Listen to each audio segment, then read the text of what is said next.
Alright, in this session we're going to talk a bit about the fundamental theorem of calculus, which, while its details have many different threads, is a fairly basic statement.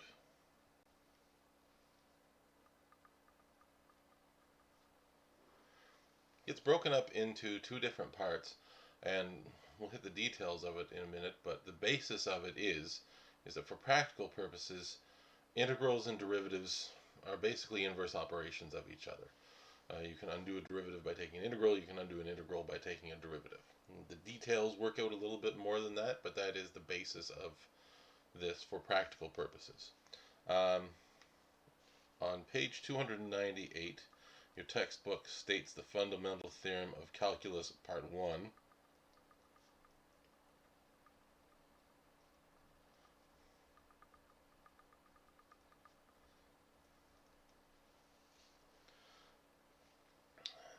And this is saying if f is a continuous function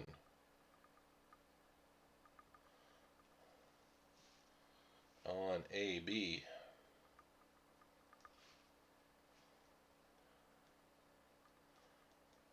then the function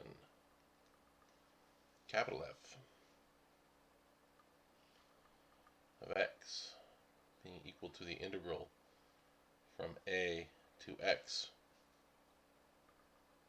of f of t dt is differentiable everywhere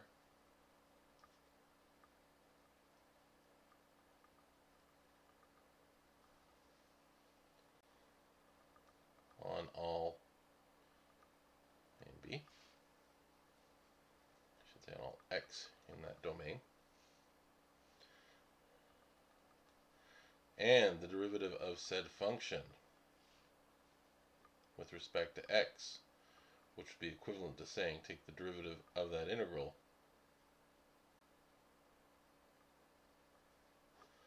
with respect to x, will simply give you the same function back as a function of x.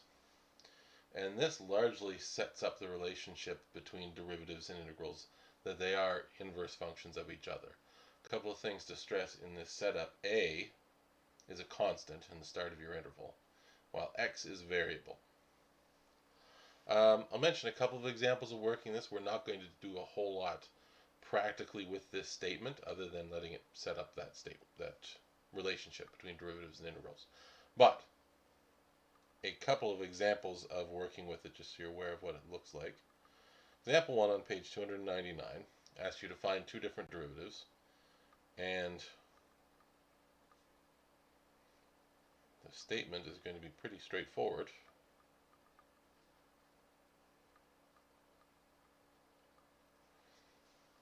Pi is the constant, so it meets my requirement there. So the derivative of this function with respect to x, since x is the upper variable in my integral, is simply going to be cosine x. And that's it. It's that straightforward to just talk about it in this form. The derivative of an integral is the original function. The same way as if I took the square root of some complicated statement squared.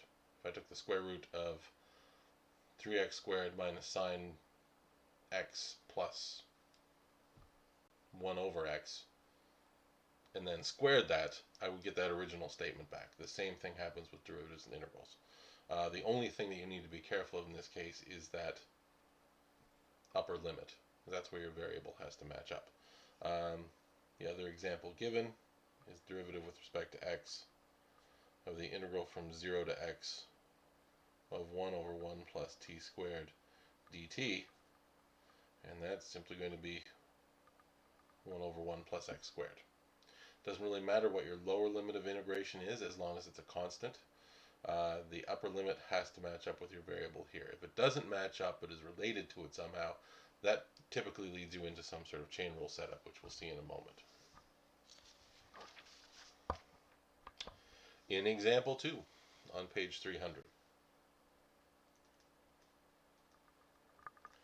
In this one, we are asked to find the derivative with respect to x of the integral from 1 to x squared of cos t dt.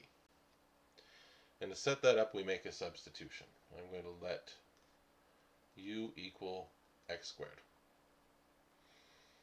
And what that lets us do is set up things in terms of a chain rule setup. I should mention this example started off by defining y as being equal to that integral. 1 plus x squared cosine t dt. Now my chain rule would tell me the derivative of y with respect to x would be equal to my derivative of y with respect to u times the derivative of u with respect to x. So if I restate y in terms of u, my function now matches the statement from the fundamental theorem.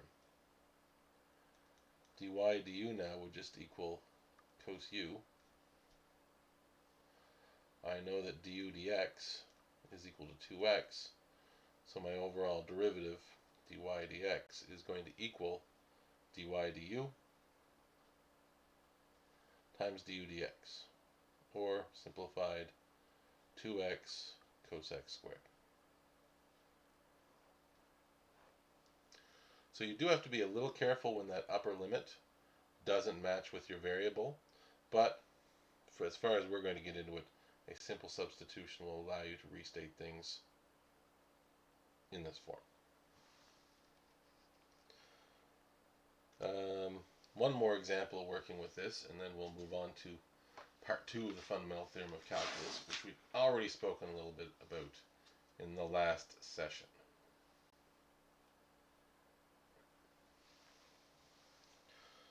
So, example 3,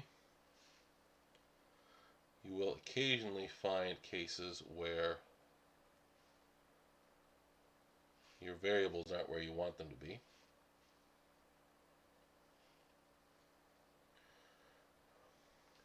Now in this first case, our basic rules of integration help us out quite a bit, because I can reverse the order of integration simply by changing the sign of the integral.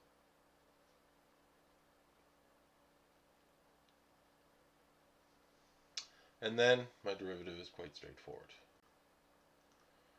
I've got a constant on the lower end, my upper end matches the variable I'm taking the derivative with, so this is simply going to be negative 3x sine x would be my derivative in that case.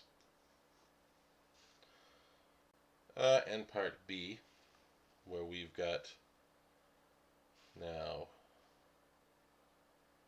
2 different variable setups in my function, and we're looking to find dy dx. So first out, I'm going to have to break up the integral. From my rules of integrals, I can restate this as the integral from 0 to x squared, 1 over x squared, 2 plus e to the t,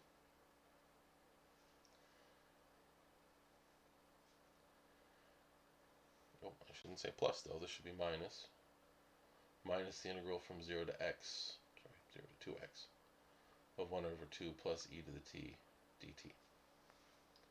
So thinking about a statement starting at 0, the area from 0 to x squared minus the area from 0 to 2x should give me the area between 2x and x squared. Now, I can do the same sort of thoughts that I had done before. Derivative of this with respect to x would equal, I'm going to do a little bit of things off to the side here. If I'm dealing with the derivative with respect to x on 0 to x squared of 1 over 2 plus e to the t dt, and I let u equal x squared, then I end up taking the derivative with respect to u of 0 to u over 1 plus 1 of 1 over 2 plus e to the t dt, and that's just going to equal 1 over 2 plus e to the u. du dx is simply 2x, and the overall derivative will be the product of the two, as the chain rule would have.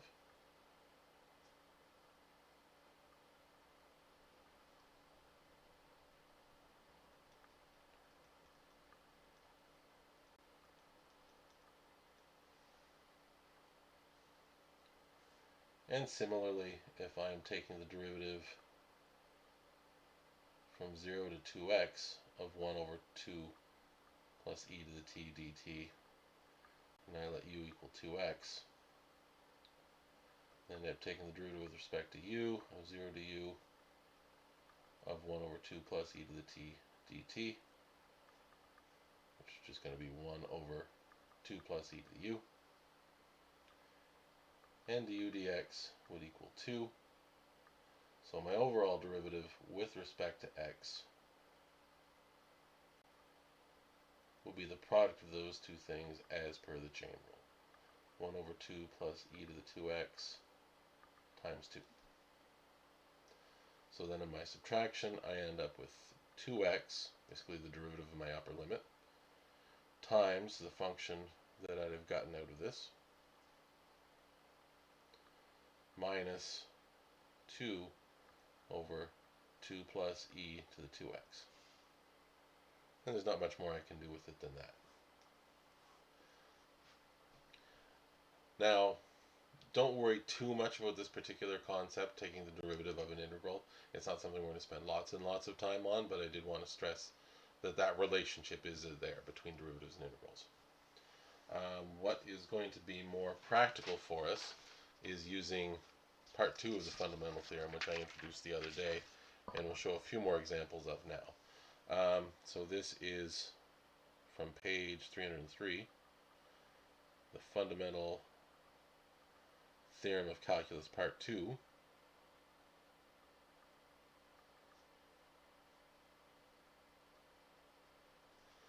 I may have called it 1 last time when I mentioned in the session, though. I always get the order of them mixed up. But if f is a continuous function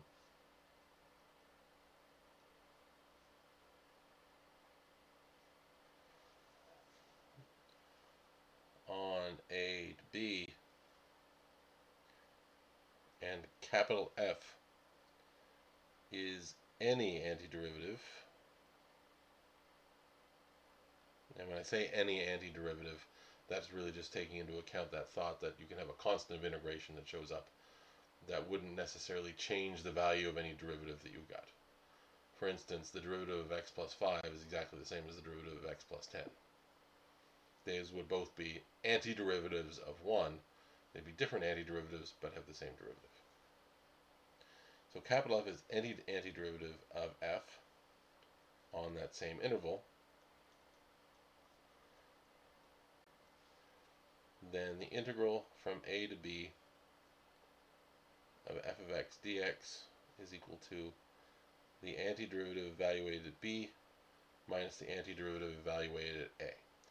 The constants that show up when we talk about general antiderivatives go away in the subtraction, so you don't really need to worry about them. And this is the result that we will end up using far more. And we'll do a couple more examples with this. I know I showed 1 or 2 last time. So this is example 5 on page 304. And you're asked to evaluate the integral from -1 to 3 of x cubed plus 1 dx. Now, we have evaluated integrals before using areas. If you had a function that made a nice geometric shape, you could just talk about the area of the geometric shape and put that in for the integral. X cubed plus 1 between -1 and 3 does not make a nice geometric shape. So in order to evaluate this integral, we need to talk about the antiderivative of x cubed plus 1. And this takes a little bit of backward thinking, so since we know a few things about derivatives now, we can work our way backwards a bit. What would have a derivative of x cubed? Well, that would have to be an x to the 4th. But if I took the derivative of this, I'd bring a 4 down, so I need a quarter out front to counter that. If you think about it, the derivative of a quarter x to the 4th should be x cubed. The antiderivative of 1 would be x. And then I need to evaluate this between -1 and 3. So that's going to look like 1/4 of 3 to the 4th plus 3 minus 1/4 of -1 to the 4th plus negative 1. I work that all out. 3 to the fourth is 81. This is 81 fourths plus 3. Negative 1 to the fourth is 1. A quarter minus 1 is negative 3 quarters. So this is 12 fourths, 93 fourths minus negative 3 fourths is 96 fourths, or 24. And that is what that integral works out to. One more example, and tying it together with that thought of an area. This is example 6 on page 304. And you're asked to find the area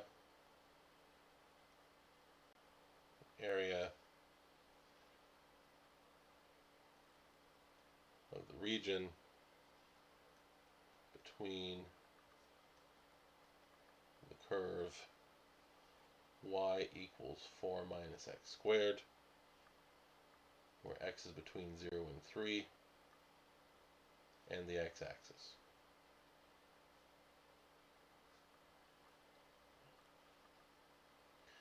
Now, it's worth noting when you're asked to find area, that's a little bit different than finding the integral, because you've got to take into account positives and negatives effectively. If I looked at 4 minus x squared between 0 and 3,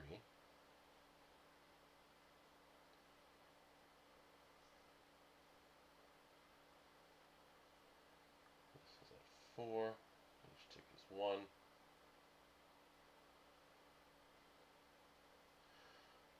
So that is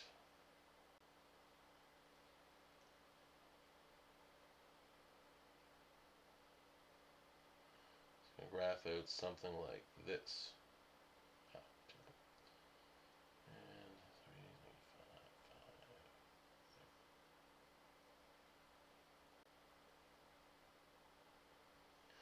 5. And you can see the problem between 0 and 3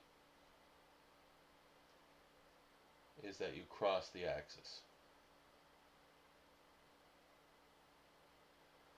Now, if I were to just evaluate an integral between 0 and 3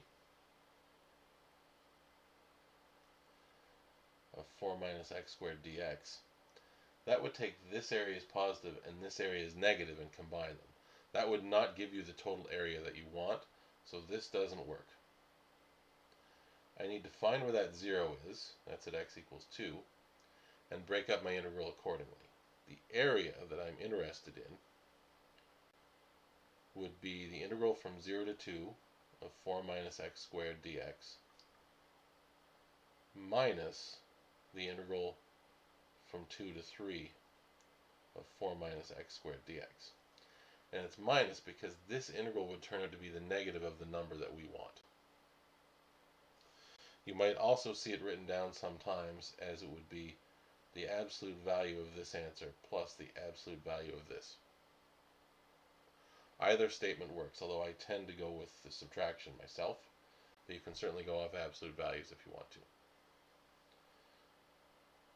So, the first integral, 4 minus x squared, its antiderivative would be 4x minus a third x cubed, which I'm evaluating between 0 and 2, minus second integral, which has the same antiderivative, by the way,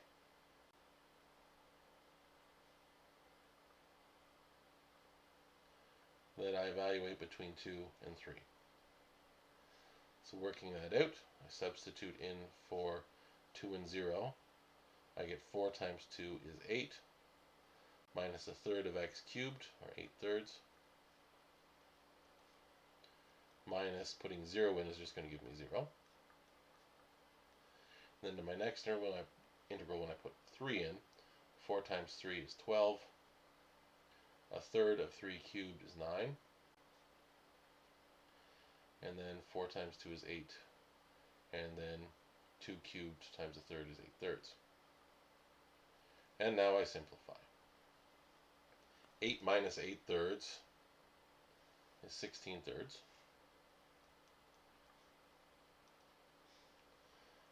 12 minus 9 is 3. 8 minus 8 thirds is 16 thirds. And 3 minus 16 thirds is negative 7 thirds. Notice that that second integral worked out to be a negative, which is why I'm subtracting the negative.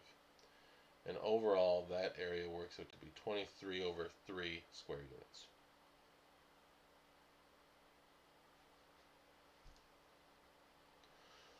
So for integral as area, you do have to take into account whether your function crosses the x-axis at any point, because that is going to change the sign of your integral. And in order for you to use that to calculate an area, you have to be careful about whether your integral will turn out positive or negative. Okay, that's about all I have to say about the fundamental theorem of calculus for today. There will be some questions coming along with this in the Google Classroom, and that's all for now. Thanks, everybody.